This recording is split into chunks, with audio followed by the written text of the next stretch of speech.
In order to make him, or perhaps myself, amends, I immediately resolved to show him my villa, of which he had not the least suspicion. I called my faithful maid Victoire. "I am seized with my dizziness," said I. "Let all my servants know that I am gone to bed." When alone, I desired her to put on a footman's dress and metamorphosed myself into a chambermaid. She ordered a hackney coach to my garden door, and we instantly set out. Being arrived at this temple dedicated to love, I put on my gentilest déshabillé, a most delicious one, and of my own invention. It leaves nothing exposed, but everything for fancy to imagine. I promise you the pattern for your présidente, when you shall have rendered her worthy of wearing it. Marquise de Merteuil du Vicomte Valmont. A novel, the morality of which is equivocal, is a dangerous poison. A novel that only possesses mediocrity is at best useless. Even a good novel is but ailment for a child or some weak being, to whom morality unadorned is a disgusting object. Hence, we may conclude that every thinking man will take care to banish this kind of works from his library. From the English Introduction to Dangerous Connections, or Letters Collected in a Society and Published for the Instruction of Other Societies, 1784.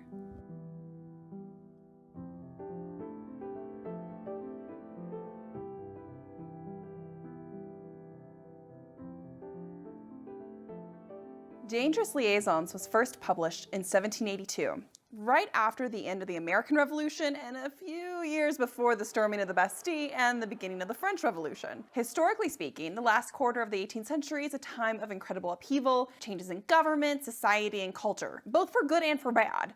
We have huge growth in science, art, and philosophy, but we're also seeing the beginnings of the Industrial Revolution, which brings about very poor working conditions, negative environmental impact, and long-standing repercussions that we are still dealing with today. And also, we cannot forget the brutal and horrific practice of the enslavement of Africans that began in the early 17th century, as well as the genocide of indigenous peoples in North and South America. Dangerous Liaisons, or Dangerous Connections, as the 1784 English edition calls it, is a French novel that is essentially eviscerating the French aristocracy as narcissistic, cruel, vain, and amoral, which really isn't that surprising when you think about how things were going in France during the 1780s. He spends like mad. People of France are hungry. The king and queen are complete blunderers.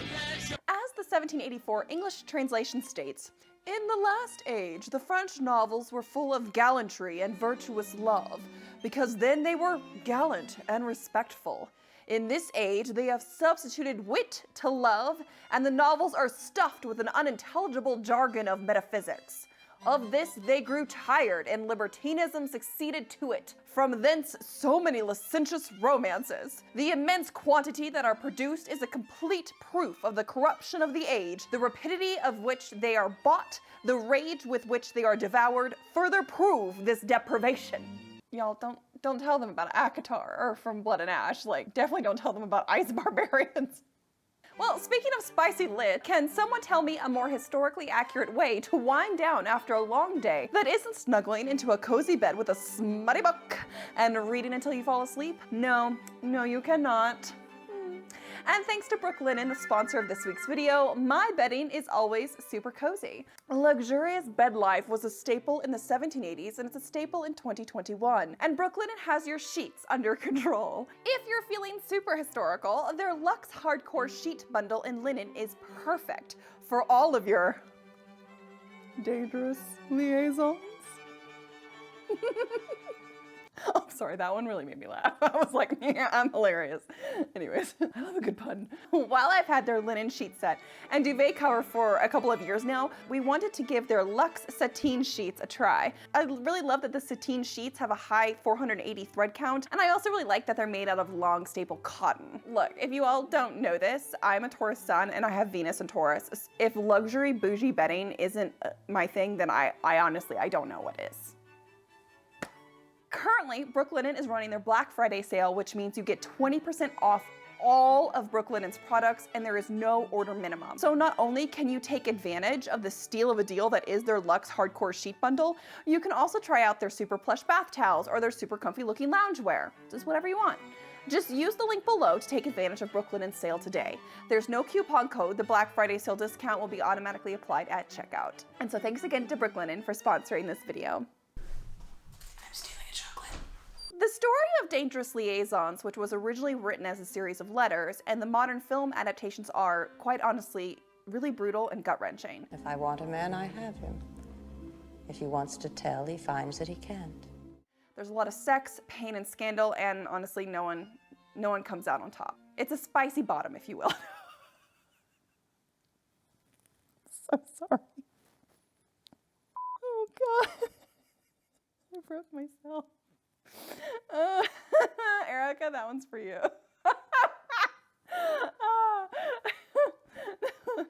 Stop, get off of me, girl. Okay, what I actually was supposed to say is that it's a spicy downer. Okay, so anyway, as much as I would love to talk about smutty books and such, this is not a smutty book channel. We are a serious dress history channel here, regardless of the giggling and faffing about, as a few of you like to point out.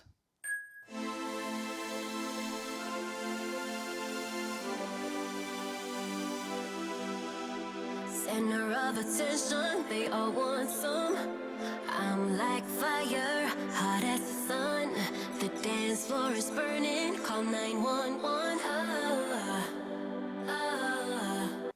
So with that, let's talk about the costuming in 1988's film adaptation of Dangerous Liaisons, designed by James Acheson. I thought if anyone could help him. Help?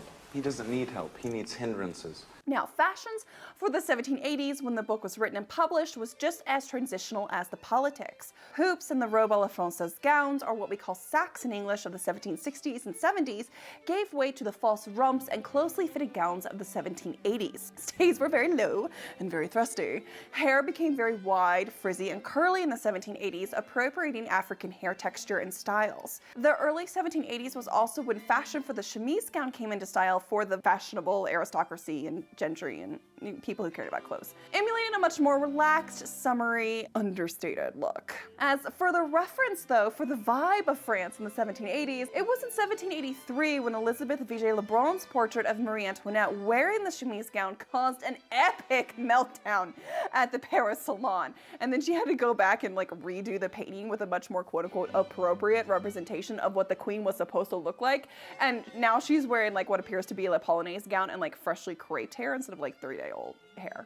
Just side note. People were really touchy in the 80s in France. It was rough. It was not a good time for anyone. No one. And just for reference, by the mid-1790s, feminine fashions had fully transformed into high-waisted gowns, and the bust was sitting in a very low, natural position with a much more natural shape. And the structured appearance of women's bodies and clothing was gone. Side note, if you want to learn more about where these go over a course of 500 years and where booties go over the course of 500 years, there's videos for that. However, for the 1988 film adaptation of Dangerous Liaisons, costume designer James Acheson wanted to set the costumes firmly into the 1760s. This is with lots of ruffles, laces, trims, and wide hoops. If we look at these two portraits, one from the 1760s, one from the 1780s, the difference in fashion is extremely obvious. The Catherines of the 1780s would not be caught dead in the stuffy fashions of the 1760s, okay? Gross. Ew. Rude.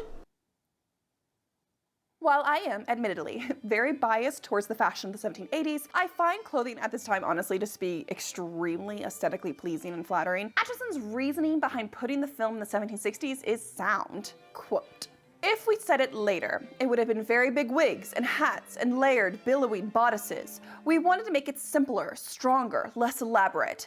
We experimented with a much more powdered, made-up look, but it's difficult when the whole film is shot so close up. So the artificiality of Glenn Close is left until the end and used as a dramatic statement." So while I can agree to disagree with some of Acheson's hot takes of 1780s fashions, I actually totally understand why setting the film in the 1760s makes a lot of sense. The 1760s sits at this really interesting point in the century where the gowns and silhouettes are iconic, while also people's appearances are a bit more accessible for 21st century folks. All right, and I know what I'm about to say sounds pretty freaking rich, seeing as hair in 1988 and 89 was, well, this. The tall and wide hairstyles of the 1770s and 80s could possibly be jarring for modern audiences, risking taking them out of the moment while watching the film, where in the 1760s, hair for women was very low and simple. And yes, while most European countries wore heavily powdered hair in the 1760s, in England, hair was actually mostly unpowdered at this time. And so Acheson having the women with unpowdered hair, even though they're supposed to be French, it's still completely within the realm of period accuracy and believability. Furthermore, the sack gown of the 1760s with its wide hoops and full box pleats falling gracefully from the shoulders encapsulates the visual impact of the 18th century for most people. It's that iconic silhouette of the century, and one of the things that people can recognize and identify pretty much without any sort of formal education, right? Like, even if they're not knowledgeable in 18th century like fashion and dress, if they see a woman in like big like wide hoops and like that thing and like powdery looking hair and stuff, they go, oh my god, that's Marie Antoinette. Oh, is that Marie Antoinette? Whoa. Kinda. But yes.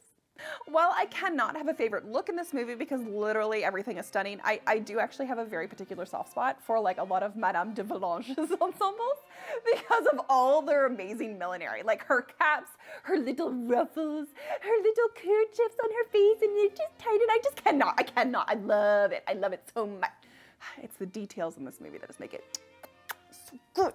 Anyways, and with that, I really appreciated the nuance of this part of the interview that James Acheson did to promote the film. This is not a quote of Acheson, but this is a quote from the interview. Though he worries that connoisseurs in the audience might notice, Acheson used lace from the Victorian and Edwardian eras rather than lace from the 18th century. With the underskirts and figure-enhancing structuring of the women's dresses, there weren't a lot of other shortcuts he could take. It's like he knew that over 30 years later, some weirdo on YouTube would be waxing poetic about Madame de Volanges' millinery in the movie. I don't care, this Victorian. It's not like pink lace from Joann's. Like, who cares? Anyways, I mean, at least they have lace on. I mean, like, really, like, the bar's really low, guys. Acheson made sure that every woman in the cast had proper support garments, and there were multiple pairs of stays made for each actress. I actually got to see one of the blue pairs that Glenn Close wears at the Eskenazi Museum of Art's exhibition, The Art of Character, earlier this year, and they were stunning in person, like really, really beautiful set of stays. I also really loved that there's just that little bit of wear and tear around the waist. It's good patina. Also, the common trope that is the bane of many dress historians' existence is this idea that corsetry was uncomfortable and harmful to the wearer. This confusion and idea is unfortunately often perpetuated by actresses promoting the latest period film with hot sound bites about how uncomfortable the corsets are. However, Acheson, being the absolute gem that he is, didn't allow for that conversation to happen around Dangerous Liaisons. Quote, I worked with women between the ages of 18 and 83. Even Mildred Natwick was corseted. The thing about all that structuring is that if it's done properly, your body can relax into them. Your body learns to cope with that structure, which governs the way you walk and sit and move. The crew also had like a super short turnaround time for this film, which is normal in Hollywood, with only 3.5 weeks to research the costumes, which included studying original garments to use as a basis for design and construction. They also, as a side note, had a really small budget. What they did is incredibly impressive for a multitude of reasons. So this is also something though that I found really interesting, this little tidbit about how he studied originals, because this also explains so much when it comes to the success of this film and the costuming of this film. Like, what sets this movie apart from so many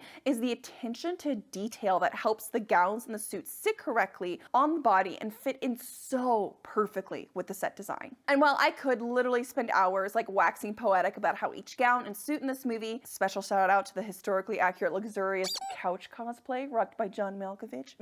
So good. Okay. So I want to unpack this amazing detail. This is how much we know Acheson studied originals for this movie. Having the back of the sack gown lace or tie up the back is just like one of the best details ever. Like, oh, I love this shot. Is just, I love it so much. Laced up underneath the sack or tied up the sack. Was it always this way? No. I've seen sacks that don't do this, but I do see this in original gowns, and I love that he included this in the movie. Like, oh, it's so good. So, whew, it's like, guys, this is just, oh, it's so good. The details in this movie are just, we don't deserve it. It's such a good movie. The only critique that I actually have of this sequence is that the lining should be linen, not silk.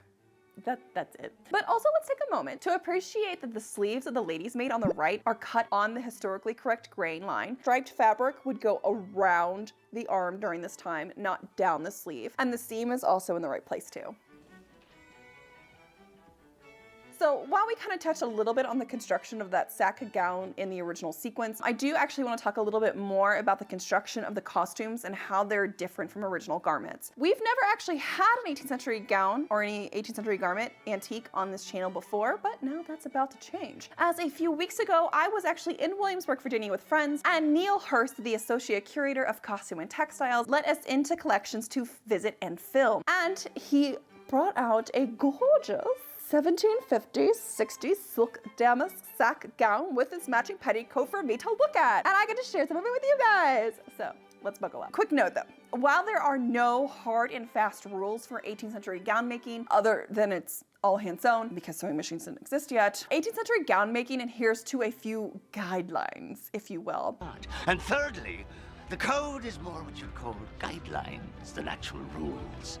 And so this cream silk damask gown is just an example of one way to construct a mid-1700s gown. It is not the only way to construct a mid-1700s gown, okay? It's just, that's how this person did it. What I actually found really interesting about the construction of some of these costumes is how closely they actually resemble Victorian and Edwardian construction. If you're not familiar with Edwardian or Victorian gown construction, then go ahead and check out some of my other videos where we examine original gowns and bodices from the 19th and early 20th century. We can see the evidence of this in this image of the interior of the opera gown that's worn in the final scene. You know, the one that kind of looks like a court gown. We can see that the seams are all raw on the inside, that the edges are pinked, the seams are pressed, and then they actually applied boning over the seams. So while boning in bodices did happen and it did exist in the 18th century, it didn't usually look like this, or I've never actually seen it look like this. The boning would be integral to the lining itself, like they would put casings within the lining, and the boning was oftentimes even removable too.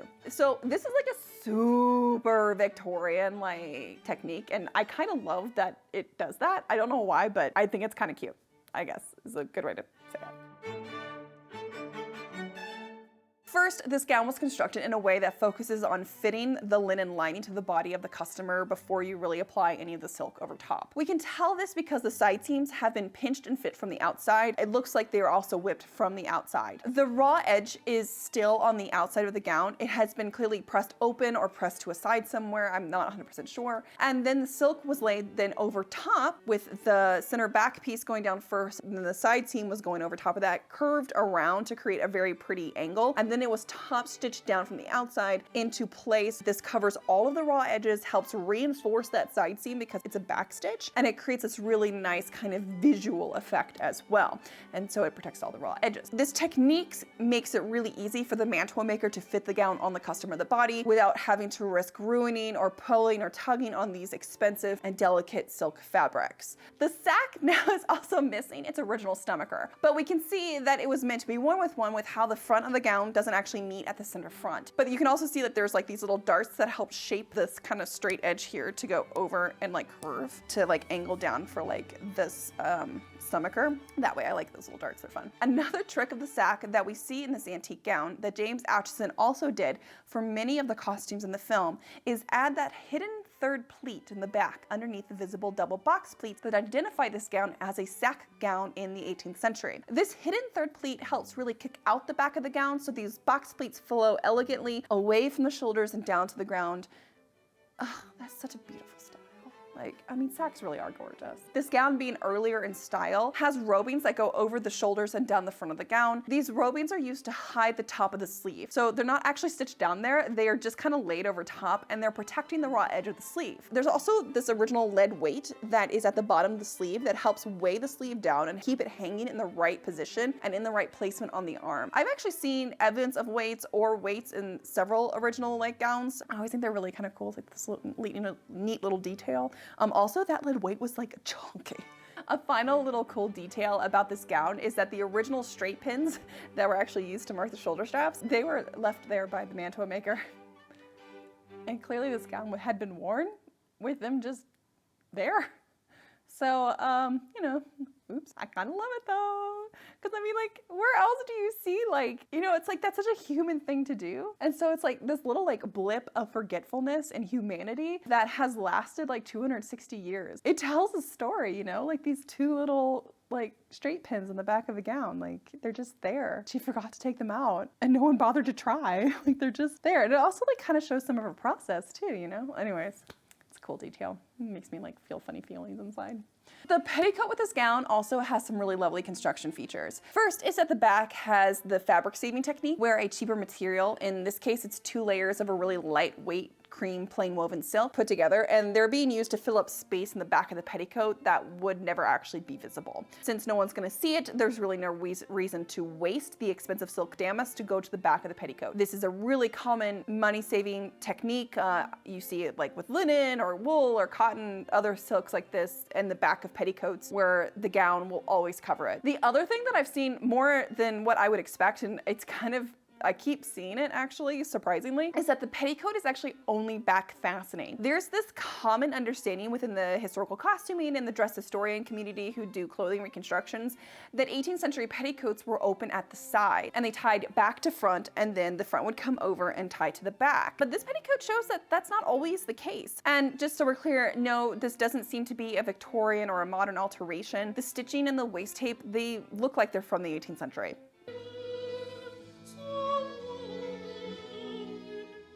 I hope that you all enjoyed this discussion of smutty novels, movie costumes, and 18th century gown construction. If you did, please don't forget to subscribe. And with that, I'll see you all soon with another video. Bye. Oh, hey, by the way, there's new merch. Not this, she's been, Catherine, the Catherine de Medici Travel Society has been in the shop. But I got new merch in the shop, by the way, if you guys want to go check it out. It's pretty.